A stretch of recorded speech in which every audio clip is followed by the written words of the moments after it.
गुफा में तपस्विनी का दर्शन, वानरों का समुद्र तट पर आना, संपाति से भेंट और बातचीत।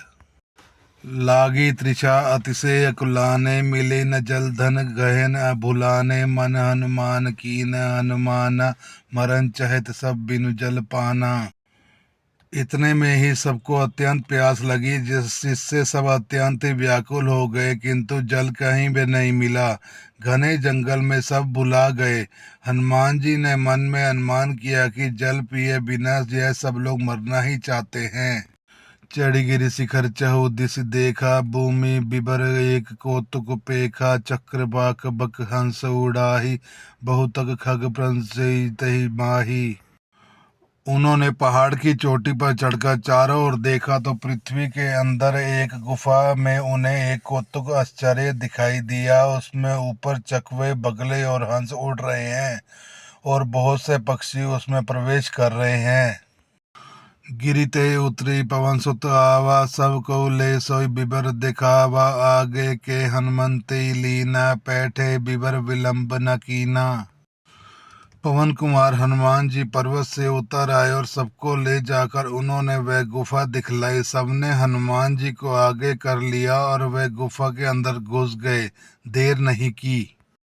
दीख जाए उब्बन बर सर्विकसित बहुकंज, मंदिर एक रुचि तह बैठी नार तपुंज। अंदर जाकर उन्होंने एक उत्तम उपवन, बगीचा और तालाब देखा जिसमें बहुत से कमल खिले हुए हैं। वहीं एक सुंदर मंदिर है जिसमें एक तपो मूर्ति स्त्री बैठी है। दूर ते ताहि सभी सिर नावा, पूछे निज वृत्तांत सुनावा, तही तब कहा करियो जल पाना, खाओ सरस सुंदर फल नाना। दूर से ही सबने उसे सिर नवाया और पूछने पर अपना सब वृतांत कह सुनाया। तब उसने कहा, जलपान करो और भांति भांति के रसीले सुंदर फल खाओ। मज्जन कीन मधुर फल खाए, तासु निकट पुनि सब चली आए, ते सब आपनी कथा सुनाई, मैं अब जाव जहाँ रघुराई।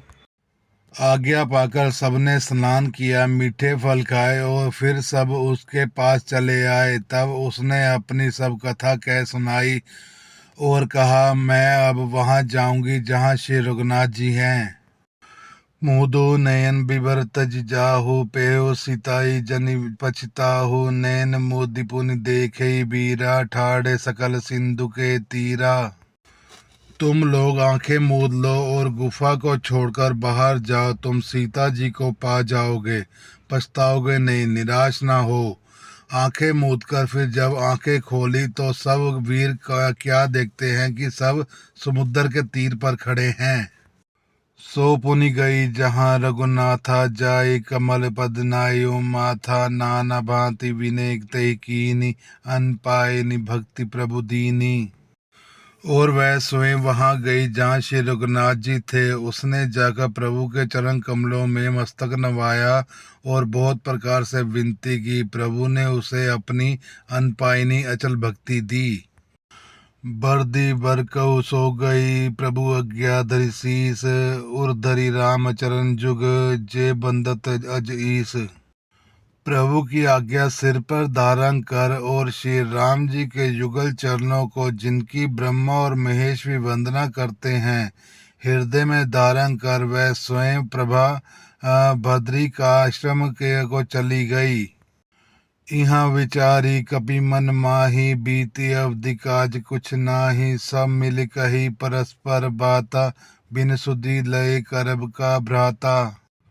यहाँ वानरगण मन में विचार कर रहे हैं कि अवधि तो बीत गई पर काम कुछ नहीं हुआ। सब मिलकर आपस में बात करने लगे कि हे भाई, अब तो सीता जी की खबर लिए बिना लौट कर भी क्या करेंगे। कहे अंगद लोचन बरी बारी, दुहि प्रकार भय मृत्यु हमारी, यहाँ न सुधि सीता के पाई, यहाँ गए मारी कपिराई। अंगद ने नेत्रों में जल भरकर कहा कि दोनों प्रकार से हमारी मृत्यु हुई। यहाँ तो सीता जी की सुध नहीं मिली और वहाँ जाने पर वानर राज सुग्रीव हमको मार देंगे। पिता बदे पर मारत ओहि, राखा राम निहोर न ओहि। पुनि पुनि अंगद कह सब पाई, मरण भयो कुछ संशय नाही। वे तो पिता के वध होने पर ही मुझे मार डालते, श्री राम जी ने ही मेरी रक्षा की, इसमें सुग्रीव का कोई एहसान नहीं है। अंगद बार बार सबसे कह रहे हैं कि अब मरना हुआ, इसमें कुछ भी संदेह नहीं है। अंगद वचन सुन कपवीरा, बोल न सके नैन बह नीरा। छन एक सोच मगन होई रहे, पुनि अस वचन कहत सब भये। वानर वीर अंगद के वचन सुनते ही किंतु बोल वे नहीं सकते, उनके नेत्रों से जल बह रहा है। एक क्षण के लिए सब सोच में मगन हो रहे, फिर सब ऐसा वचन कहने लगे। हम सीता के सुदिलिन बीना, नहीं जय जुबराज परवीना। अस कई लवन सिंधु तट जाय, बैठे कभी सब दर्भ डसाई। हे सुयोग्य युवराज, हम लोग सीता जी की खोज के लिए बिना नहीं लौटेंगे। ऐसा कहकर लवण्य सागर के तट पर जाकर सब वानर कुश बिछाकर बैठ गए। जामवत अंगद दुख देखी, कही कथा उपदेश विशेषी। तात राम को नर जन मानहु, निर्गुण ब्रह्म अजित अज जानहु। जामवत ने अंगद का दुख देखकर विशेष उपदेश की कथा कही। वे बोले, हे तात, श्री राम जी को मनुष्य न मानो, उन्हें निर्गुण ब्रह्म अजय और अजन्मा समझो। हम सब सेवक अति बड़भागी, संतत सगुन ब्रह्म अनुरागी।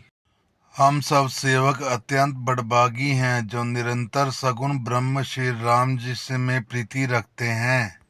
निज इच्छा प्रभु अवतरयो, सुर में गोदिज लागी। सगुन उपासक संग तह, रही मोक्ष सब त्यागी।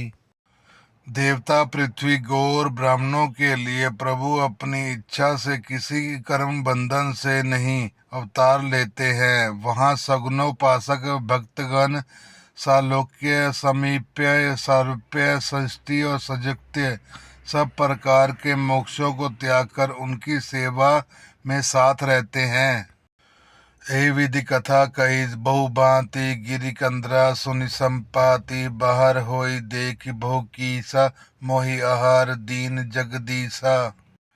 इस प्रकार जामवंत बहुत प्रकार से कथा कह रहे हैं। इनकी सब बातें पर्वत की कंदरा में संपाति ने सुनी। बाहर निकलकर उसने बहुत से वानर देखे, तब वह बोला, जगदीश्वर ने मुझको घर बैठे बहुत सा आहार भेज दिया है। आज सभी कह बख्शन करहु, दिन हबु चले आहार बिन मरहु। कबू न मिली भरी उदर आहारा, आज दिन विधि एक ही बारा। आज इन सबको खा जाऊंगा, बहुत दिन बीत गए, भोजन के बिना मर रहा था, पेट भर भोजन कभी नहीं मिलता। आज विधाता ने एक ही बार में बहुत सा भोजन दे दिया। डर पे गीत वचन सुनि काना, अब मरण सत्य हम जाना। कपि सब उठे गीत कह देखी, जामवंत मन सोच विशेषी। गीत के वचन कानों से सुनते ही सब डर गए और अब सचमुच ही मरना हो गया, यह हमने जान लिया। फिर उस गीत संपाति को देखकर सब वानर उठ खड़े हुए। जामवंत ने मन में विशेष सोच हुआ। कह अंगद विचारी मन माही, धन्य जटायु सम को नाही। राम काज कारण तन त्यागी, हरि पिर गोय परम बड़ भागी। अंगद ने मन में विचार कर कहा, आह, जटायु के समान धन्य कोई नहीं है। श्री राम जी के कार्य के लिए शरीर छोड़कर वह परम बड़भागी भगवान के परम धाम को चला गया। सुनि खग हर्ष शोक जुत बानी, आवा निकट कपि भय मानी। तिन अभय करि पूछे जाय, कथा सकल तिन ताहि सुनाई। हर्ष और शोक से युक्त वाणी समाचार सुनकर वह पक्षी संपाति वानरों के पास आया। वानर डर गए। उनको अभय करके अभय वचन देकर उसने पास जाकर जटायु का वृतांत पूछा। तब उन्होंने सारी कथा उसे कह सुनाई। सुनि संपाति बंधु के करनी, रघुपति महिमा बहुविधि बरनी। भाई जटायु की करनी सुनकर संपाति ने बहुत प्रकार से श्री रघुनाथ जी की महिमा वर्णन की। मोहि ले जाओ सिंधु तट, देव तितांजलि ताहि, वचन सराई करवी मैं पेहु खोजू जाहि। उसने कहा, मुझे समुद्र के किनारे ले चलो, मैं जटायु को तितांजलि दे दूं। इस सेवा के बदले मैं तुम्हारी वचन से सहायता करूंगा, अर्थात सीता जी कहाँ है सो बतला दूंगा। जिसे तुम खोज रहे हो उसे पा जाओगे। अनुज क्रिया करी सागर तीरा, कही निज कथा सुनो कबीरा। हम दो बंधु प्रथम तरुणाई, गगन गए रवि निकट उड़ाई।